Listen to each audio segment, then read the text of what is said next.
Hey NBA 2K fans, in this video we're going to talk about team options and player options and how they work in NBA 2K as well as in the NBA. If you're new to the channel, I am Coach 2K. While you're here, subscribe and click the bell to get notified whenever I upload anything new so you don't miss a single NBA 2K video I put out. And also be sure and check out my MyLeague series I have on my channel. One of them is my fictional MyLeague series, and I'll put a link up in the left hand corner of the screen so you can start that series from the very beginning and catch every episode. Alright, so let's talk about team options and player options and how those things work. Alright, so let's start by looking at a contract that doesn't have a team option and doesn't have a player option. And a good example of that is Victor Oladipo. He is supposed to make $21 million in 2018, $21 million in 2019, and $21 million in 2020. Now, NBA contracts are guaranteed money, so he's guaranteed to get that $63 million because his contract says he's going to get it. Now, once the contract expires, if he doesn't have another contract negotiated with the Pacers or some other team, then basically, he doesn't get any more money. Now, in his case, he doesn't have a team option or player option. So let's take a look at a player that does have a player option first. All right, a good example of a contract like that is LeBron James. So LeBron James, he's got a 4-year deal. 3 of it's guaranteed. So in 2018, he's going to get $35.65 million. 2019, $37.44 million. And 2020, he's going to get $39.22 million. But in 2021, you notice it's in green, and if you look down at the key at the bottom, that means that $41 million is a player option. Now, what a player option is an option that LeBron James can say before the 2021 season, yeah, I'm going to exercise that option. I want that $41 million. Or he can decline it and become a free agent and go negotiate a contract with another team.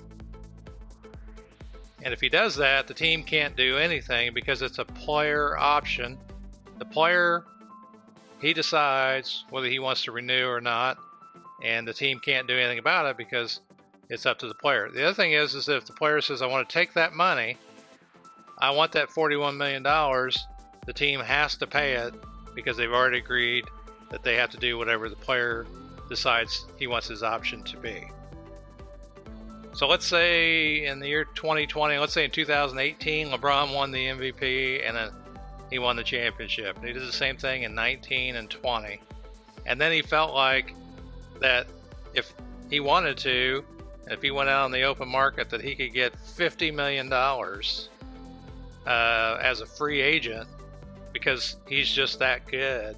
Well, he could decide to turn down his player option and negotiate a contract with another team and take $50 million instead of $41 million. Just the hypothetical situation there. On the flip side, let's say in 2018, 19, and 20, the Lakers didn't make the playoffs in any of those years, and LeBron just didn't live up to expectations. Well, the team, they may be disappointed in LeBron, of course, but LeBron could say, you know what, if I decline my player option and went out to test free agency, I'm only going to make $20 million. And so this player option looks pretty good now because I can make $41 million here. And so in that particular case, he's going to decide to take the player option because, it's guaranteed by contract. He can elect to do that. So player options, they benefit the player, and LeBron knows in 2021 he's going to make at least $41 million, and the only reason he's going to turn down that option is if he knows for sure he's going to make more than $41 million, or maybe he wants another situation and he's willing to take less just to play someplace else, and it's just a personal decision. All right, on the other side of the coin is the team option. And you can see in this case, Lonzo Ball, in 2018, he's guaranteed $7.46 million by contract. However, in 2019 and 2020, those are team options. So if in this case he was still with the Lakers, and at the end of 2018 the Lakers said, you know what, we don't want to pay $8.72 million. It's a team option. They can just elect to let him go, and then he'll become a free agent and he can go sign someplace else. And so in this case, a team option benefits the team because it gives them a lot more flexibility to say, you know what, that player wasn't worth that kind of money. Should have never offered it to him in the first place, and it gives them an out. So in this particular case, you know, if they told Lonzo Ball, hey, we're not going to pick up your team option, well, then he's just going to have to go test free agency and try and sign someplace else. Now, the team in this case has a 2-year team option. So in 2019, they can elect the option, and then in 2020, they could decline it if they wanted to. So this is part of a rookie contract where you get a 2-year team option. And a lot of the rookie contracts are set up that way because honestly, they don't know how any of the rookies are going to pan out. So you're going to see team options on rookie contracts. So that way they can, you know, get out of those contracts if they want, if these guys just don't pan out like they were expected to. So when you're managing your salary cap, as you can see, player options have the team on the hook. So like the Boston Celtics here, for example, you know, they have $34 million player option to Hayward, $30 million player option to Horford, $21 million player option to Irving. So depending on how everything panned out, I mean, the franchise is on the hook for 64 plus, so that's $85 million completely in the hands of the players. So that's a lot of money to pay out when the salary cap, you know, is like $100-some million. So that's a lot of the salary, percentage of the salary cap. So a player option can tie your hands as a team owner. And so when you're running your teams in NBA2K, you want to try and stay away from player options if you can, and instead just do team options whenever possible. Like when you look at the Pacers here, you know, they've done a good job with their cap situation because, you know, they don't have, you know, they got Oladipo stretched out for 3 years here, but they got all these guys on 1-year deals. They got McDermott on a 3-year deal for a reasonable amount. Turner, he's got a pretty good sized contract, but Sabonis, he's got that option for a team option. TJ Lee, team option. Both those are rookie contracts. Aaron Holiday, team options. And so because of that, they've got all that flexibility to, you know, do what they want with the cap, and they control it. So that's important when you're managing your cap space. And so when you're negotiating contracts, you want to try and remember to try and create your cap situation to be as flexible as you can. When you're negotiating contracts with your players that are eligible for contract extensions and they decide they want to re-sign with you, you want to use a team option whenever you can. So you'll notice here that on the interest section, let's say that, you know, I can sign Thaddeus Young for 1 year if I wanted to, or I could sign him for 2 years but do a team option. And so that would lock him in for a second year without really doing anything, and it doesn't change his interest in signing. So if I wanted to sign him for 3 years, I could make the 4th year a team option. So I always say if you're going to sign somebody for 2 years, do a team option if it doesn't change the interest level any.